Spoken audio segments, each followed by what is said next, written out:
Well, hello and good morning, and welcome to Old People This Week. My name is Jeff, and that gentleman across from me, the international man of mystery, is Mike. Good morning, Mike. Good morning, Jeff. Good morning, everyone. We are your hosts. Old People This Week is a podcast for people who are 60 and over. So if you're under 60, please show yourself the door. I'm just kidding. You don't have to show yourself the door. Actually, stick around. Let us know what you think, and tell your parents and grandparents about us, and so they'll come as well. On Old People This Week, we endeavor to bring you the stories of the week that you need to know. So every Thursday, you come here, and we give you the stories that are in the zeitgeist, not on CNN, not on Fox News, and not on MSNBC. These are the stories that are going to be important to our community and that you need to know and sound smart when you're hanging out this weekend with your friends, playing parcheesi on the paddleball court, or of course at happy hour, where Mike and I bend our elbows and do research every week. Important information we gleaned from our buddies in the bar and pass on to you so you can say, who knew? Who knew? Exactly, who knew? A little business before we start. We would like you to subscribe, of course. And if you do subscribe, Mike will show up at your house tomorrow with a macaroni and cheese casserole that you will love. And please check us out on Instagram and our Substack which is called 52tasks.substack.com. And there will be a task on there for you to do this week that will make you a better human being. You see, try it out. They're very popular. Or, of course, send us an email, which is what we really want you to do because we want to communicate with you. And we might even feature your question or your video on the show. To start off this week, the story of this is not a huge story, but it's certainly interesting, is that Applebee's is now the hottest ticket in American dining. In the times of inflation like this, and people on not just fixed incomes like us, but people who are just trying to worry about the scraping a penny together and can't go out to dinner as much as they used to, Applebee's came up with this $200 date night subscription. So you pay $200 to Applebee's. They send you a gold card that's worth $1,500 that you can use over the course of a year or 52 weeks. You can only go in once a week, but you can get $30 off of whatever you get. And people not only flock to it, but when they put this deal out online, it sold out literally within minutes. For the executive who put it out said the idea was to make date night easier and more affordable. His name is John Payton. He's the chief executive of Applebee's. And consumers from more than 40 states scooped up the passes within 60 seconds. Daters who missed out were livid, including some who said they had placed the pass in their online basket, but couldn't complete the transaction. This woman, her name is Emily Brooks, who they basically featured in the article, who's married and thought this was a wonderful idea to get out of the house and save some money. She was among the few who snagged the first of Applebee's subscription deals earlier this year. She said it was kind of like winning the Applebee lottery. She's an artist, by the way, who helps run the family pinball machine business. Perfect.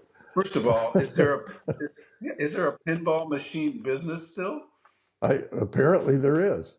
Anyways, yeah. She helps run the family pinball machine. They won the lottery. They got this golden ticket to Applebee's, and now they have a date night every week. So if you're interested, keep your eye out on Applebee's website. And the next time they did a supplemental lottery for 1,000 more passes because of after the first one sold out so quickly, they went, what Applebee's isn't stupid. They went, oh, wait a minute. Wait. Got something here. And the pass does not cover alcoholic beverages. So presumably if they can get you in there to eat on a reduced price meal, you're going to buy alcohol where they probably make all their margin anyway. Yeah.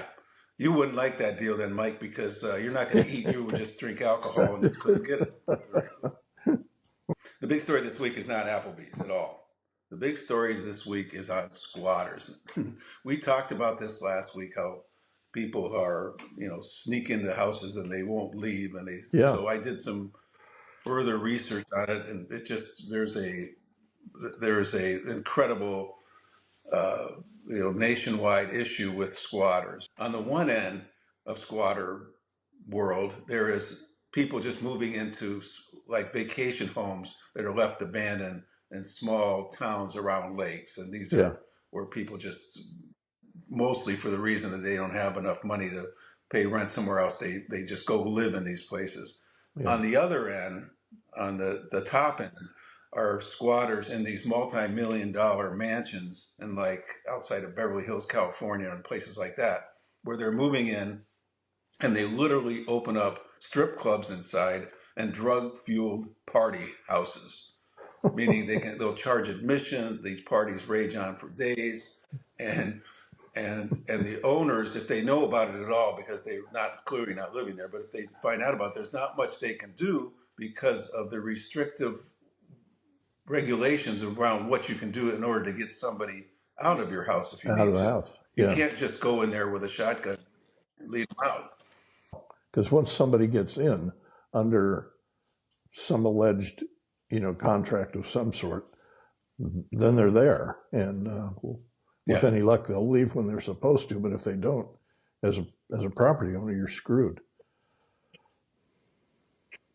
Well, you're not totally screwed, but almost totally screwed. So if you're, and a lot of them are Airbnbs, but they are, but then that's what I think those high end ones are. But this story that I came across is incredible about this family by the name of Shelton. There's a mom, dad. They own a home up in a small resort town in Northern California, and dad dies. Mom doesn't want to live there alone anymore, moves out. She gets in touch with her son, has the crazy name of Flash Shelton, and she says, "Flash, would you help me? Would you help me either sell or rent the house?" So they're vacillating back and forth. They put it out for rent briefly, and a woman gets in touch with them, and she's a prison guard at a prison up in Northern California somewhere. And she says, "Oh, I'd like to move in." And so they have her fill out an application, and it becomes crystal clear very soon that she has no credit, she has no money. So they tell her no, no, no. But in the meantime, she tells them, "Oh, I'm sorry, but I already had my furniture delivered there." Oh. So the Flash is like, "Well, why did you do that? That's weird." Yeah. So Flash, at any rate, goes and he talks to some realtors and says, "We're just going to sell it." Well, the realtors get back to him and say, "Well, we can't get in there to evaluate the place or show people because there's somebody living in there and there's a house full of furniture." And then Flash starts hearing from the neighbors, and the neighbors start telling the mom and Flash, "Yeah, there's somebody in there. They're in there all times of the day and night." So Flash is faced with this conundrum. What do I do? So he goes to the sheriff of the region, and the sheriff says, "There's nothing we can do. They're in there. You can start a process. It's a civil process, but you can't go in there. You can't drag them out. We can't, the sheriffs aren't going to do anything about it." So Flash sits back and he thinks, "What the hell can I do in this situation? How can I get these people out?" And he not stumbles, but he thinks up an incredible solution. So what Flash does is he goes to his mom and he says, "Mom, write up an official lease and put me on there and make it ironclad that I am the leaseholder of that property." And so now it's in his area of responsibility. Yeah. Yeah. And so he drives up there, and he didn't live in California because he said he had to drive like 18 hours to get there. Holy cow. He pulls up in front, and he brought his dog with him and a bunch of possessions. And he waits outside, and he sees that indeed somebody is in there. He waits till they leave for work. Then he goes inside. He checks things out. He puts in burglar, video camera type alarms, blink or whatever those companies are ring. He puts them inside the house so he can see what they're doing. and then he waits. And the squatter comes back, and indeed it's this woman. She's the prison guard, and she's with like a teenage girl, and he confronts her and says, "This is my place. I'm moving in, and you have to move out. And if you're not out immediately, then anything that's left in here by midnight tonight, I'm going to keep." And so she hems and haws, she lies, and she vacillates, and she tries to squirm her way out of it. She didn't know this and that. He just says, "I don't care. Either get your stuff out of here, or if by midnight, or I'm keeping it." And Oh, so, wow. long story short, she goes and she gets frantic, gets scared, and she moves this stuff out. And he's got pictures and video of it. This is a whole thing. It's on a YouTube site he has about the squatters, Flash Shelton, and you can see her stuff out in the yard, and you can. It's a credible thing. But he's lucky he because she was actually non-confrontational and was willing to move out and not make a huge hassle out of it. But Yeah. that's not the case most of the time, where people just refuse to leave, or they come up with a lease that they say they have, that they went to Staples or something, got a blank lease, and they say they live there. So I don't know. I don't know what I would do. I know what I would do. I told you what I would do. I would Yeah, I wait know outside what till you they do. left, and then Yeah. I'd go in there Yeah. and lock it up. You'd But put a what would you Claymore do? mine. You'd put a Claymore mine under the welcome mat. I don't What know. would you do? Well, only as much as the law would allow. I mean, you can't afford to get into a confrontation with someone, and if for all you know, somebody who's willing to pull that stunt, could have a gun, or it's just, eventually you can get your property back, even though it may be trashed or whatever. But you probably have to follow the process, or things could get ugly. We do ugly pretty good. Look at our faces here. Yeah. Hey, who you calling ugly? I'm calling me ugly because that's right. Yeah. You're super handsome, It's international that man of the $40 street, so hair. you're It's not that worried about $40 haircut of yours.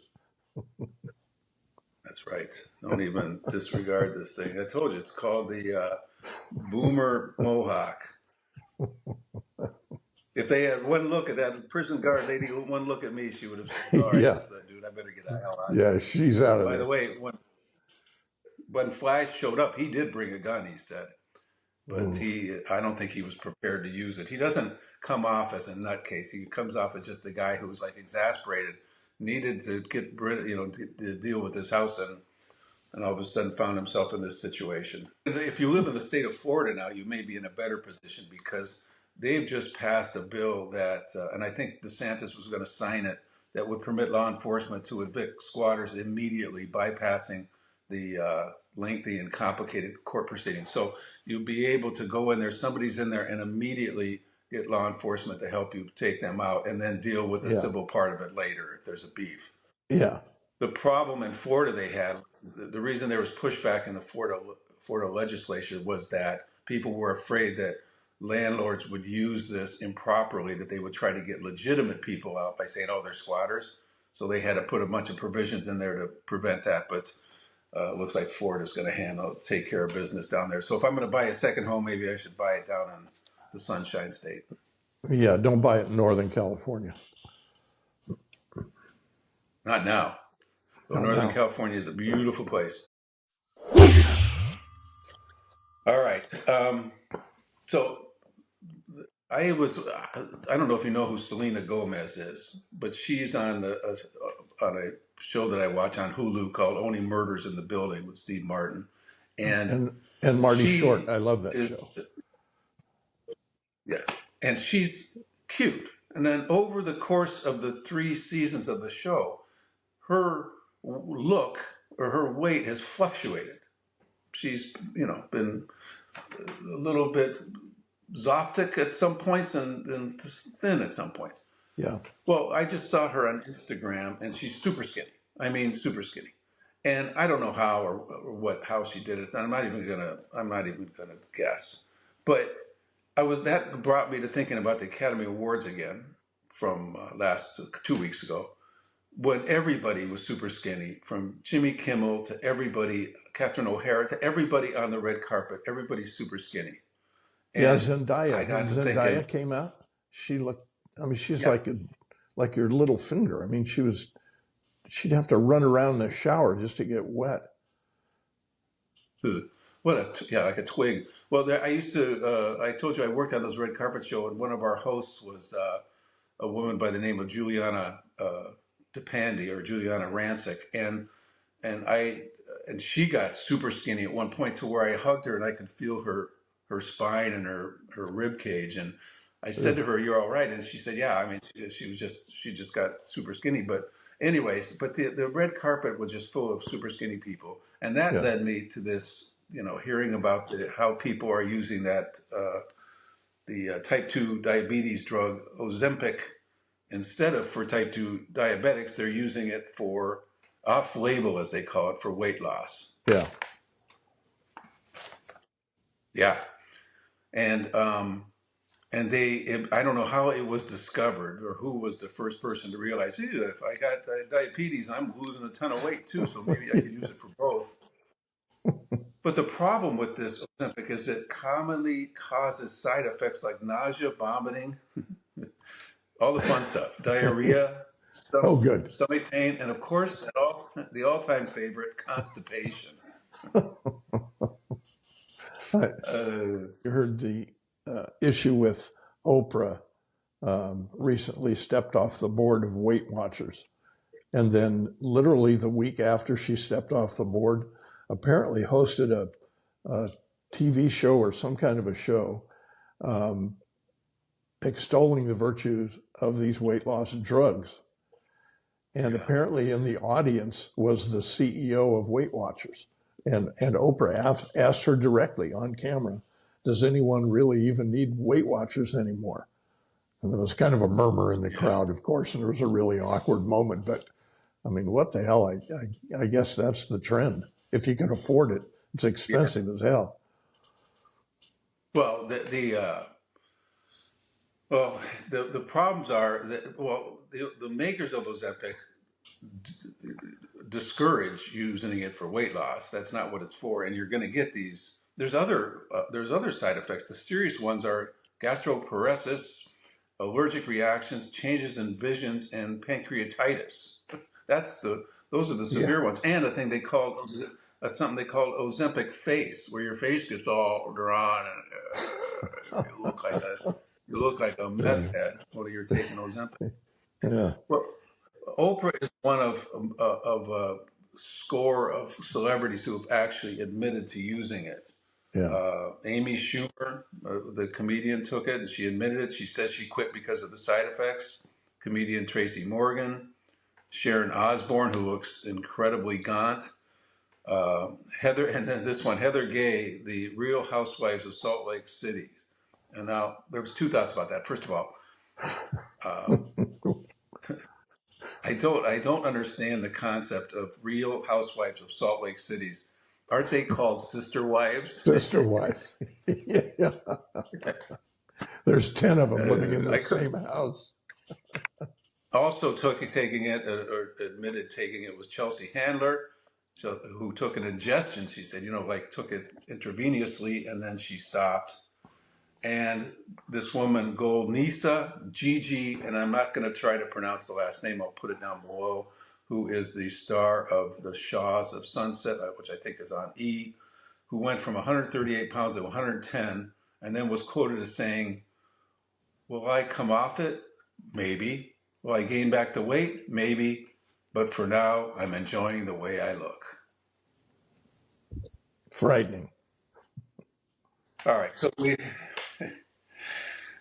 and I have. I had a story to read from you very quickly, and I'll get through it, and I just want to hear your opinion on this and whether or not you what do you think about this story. This is quickly. A guy wrote into a New York magazine. He said, "My wife and I recently moved to a new area. Within weeks, we were invited to an array of social gatherings. One invitation was for me only, for the guy. Married guys gathered at someone's houses to play a parlor game, drink beer, and talk." I don't know what a parlor game is, but they gather there for it. "The gathering is framed as a social club that is explicitly for men only, with the aim of creating a space away from the family to relax and speak freely. My wife resents being excluded on the basis of her gender. She's actually much more at home bantering over a beer and cigar than I am. She says that she appreciates the social outlet for me, but no one has yet created a reciprocal space for the wives gather without their husbands and children. How should we feel about gender exclusionary spaces in 2024? I will tell you this. This is my opinion. I don't care whether it's 2024, 1924, or 1824. It's good to get away from the wives and kids every once in a while. And guys only things should be totally not only allowed, but encouraged. What do you think?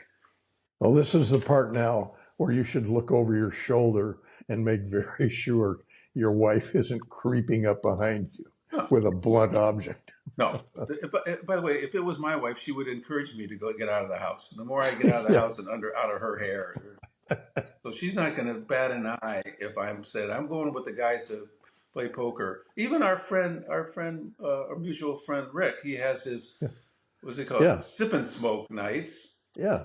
But there are women there, but they just leave us alone to smoke and talk over our cigars. But I don't see anything wrong with having a bunch of guys get together. They're not doing anything wrong. What are they doing? I mean, how much trouble can they get into? They're especially old guys like us. What are we going to do? Sit around, talk about whatever we talk about. Yeah, she seemed a little sensitive in that regard. I mean, can't be the first time in their married life that he got together with some guys, even if they went bowling or whatever they were doing. She might not have been included, so I don't know. Yeah. Well, this neighborhood is new for my wife and I, and my wife, in order to feel like she's fitting in, went on to Bumble for friends, and she swiped and she found other women on there who are looking to get together for occasionally for coffee or this and that, and she's done it. So at least my wife doesn't have any qualms about going to hang out with women, not without guys to be around. So this woman's got to lighten up, let the husband alone, let him go with his buddies, and that's all I got to say about it. Exactly. All right. This next we go into one of our lighter topics. Are you prepared to die? Well, here. So the question is, you just have to say yes or no, Mike. Are you prepared to die? Yes. Okay. Yes. You're prepared to die. Have you thought about what you want to happen to your body? Yes or no? Yes. Okay. So you have made arrangements. You're already ahead of the game. What, in essence, what this article was about was, getting in front of this and not waiting until you pass away suddenly in your living room, like my friend Ray did. He was going out to the gym. He falls over flat and then leaves his wife, Fran, with a million decisions to make without nothing being prepared. Yeah. So, now, and you and I have discussed some of this on other episodes where we discussed the incredible what is that called, the composting, human composting. Human composting. Yeah. I am not going to be put in a box and watered regularly until I dissolve. No, that's not going to happen. There's standard cremation or a coffin funeral. And then there was human composting, which basically your body breaks down and naturally over time. Or you can be buried in a pod that grows into a tree. Or this one, augmentation, which is a gentle process that uses water rather than fire to return a body back to Mother Nature. And I went onto their website, I'll list it below, and you have to see this to believe it, but they dance around it, but somehow they use water, and it's sort of on the same scale as human composting, but they say you get 20% more ashes back. Oh, good. Or the last thing in this article was you can have your ashes pressed into a record of your favorite song. And so I explored that, and that turns out to be sort of BS. But you can have your ashes pressed into an LP, but you can't use any copywritten material. So I can't have my body pressed into a record playing, my song playing "Let It Be" or something by the Beatles. You just, or "We Are the Champions" or something like that. I think I would do. I think I would do that rap song "Baby Got Back." Maybe that would be the song I'd have myself pressed into. Wouldn't the needle scratch But the you can't. ashes open? Yeah, yeah. Or somebody gets pissed off and just breaks the album or something. Yeah, take that. Yeah. By the way, I wouldn't want the tree thing either. A pod that grows into a tree, because where would you plant the tree? You plant it in your backyard, and then the dog's going to pee on it twice a day, or somebody you move, and then you're stuck in the back of somebody's house like a stranger, and they hang a tire swing on it or something. So I think the best thing to do is just I'm going back to composting. Are you really? You're planning on being in the house for some time then. So your wife will have a large box of your residue to deal with. Well, if I just had myself cremated, she'd have me dealt with in a day. By the 6 o'clock in the afternoon I died, she'd have me sprinkled somewhere that I don't want to be sprinkled on. All right, for our last story then, you and I also, this is something else we covered some time ago. We covered an event that at that time was upcoming, which was the Florida Man Games, which is just to explain to people what the Florida Man Games are. Imagine the Olympic Games for white trash. They are promoted as the most insane athletic showdown on earth. The Florida Man Games poke fun at the state's reputation for bizarre stories that involve brawling, drinking, gunfire, reptile wrangling, and other antics carrying a risk of time in jail or intensive care, which is, by the way, the same basis we've used for almost every kicker segment on this show that we've done over the past few months. There's some guy in Florida who's done something, or some woman in Florida. The all-time champ, by the way, for me was the woman who hid in the crack of her couch to get away from the cops. What was even better was and there's that picture of her. The picture of her peeking up behind the cushion. Like, can they see me yet? Yeah, she was shoved herself in that couch. Oh my God.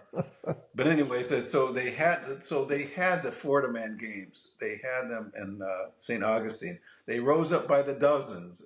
I read this, and I think it was USA Today.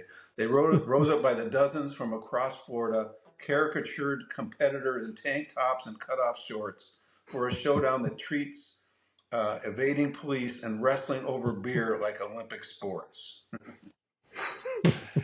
So they had these games in St. Augustine, and they were team sports, and all kind of teams from all over the state showed up.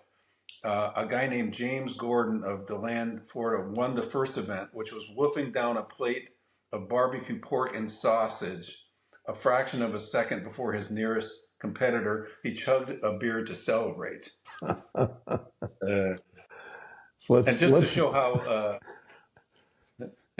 just to show how sexist this whole thing was, too, on top of everything else, women were invited to compete as pinup girls in the Florida Ma'am pinup contest. So instead of Florida Man, it was the Florida Ma'am pinup competition. I have a feeling these people are all squatters. Yeah. And I'm taking back my idea of having a second home in Florida, regardless of how they'll help you get squatters out this place. The winning team was, their name of the winning team was Hanky Spanky. Of course. From St. Augustine. Of course. They got $1,000, a champion's belt, medals, and a Florida flag decoration. Yippee, I-O-K-A. Yeah, I'm going to drive cross country to compete in that event. All right, so my last thing is, before I go, is to say that I was reading about, doing my usual media research. I read about a movie called The Fall Guys. It's coming up here in a month or so with the one and only Ryan Gosling, who I'm now a fan of from the Oscars. even though I did not like the movie Barbie, I did like him playing Ken. And he's got a movie, this movie Fall Guys coming out. It's supposed to be just a really cool, great action film. And it's already got some 95% on Rotten Tomatoes. So we got to look forward to that. Yeah. Is that the one where he's a stunt driver or a stunt guy or something? I don't know. They didn't. It was sketchy on the details of this thing, but they had a 70-ish looking, 1970-ish looking poster with him, and so it should be cool. I like him, and I like his action films. He did another one that I love, so I'm gonna check that out. One last thing though, we need to follow up. Yeah. Last week we talked about the auditions for the Golden Bachelorette, which happened on Saturday, and unfortunately, it turned out to be a nasty, rainy, windy day, and the event was canceled, and it was a no-show. Nobody showed up for it.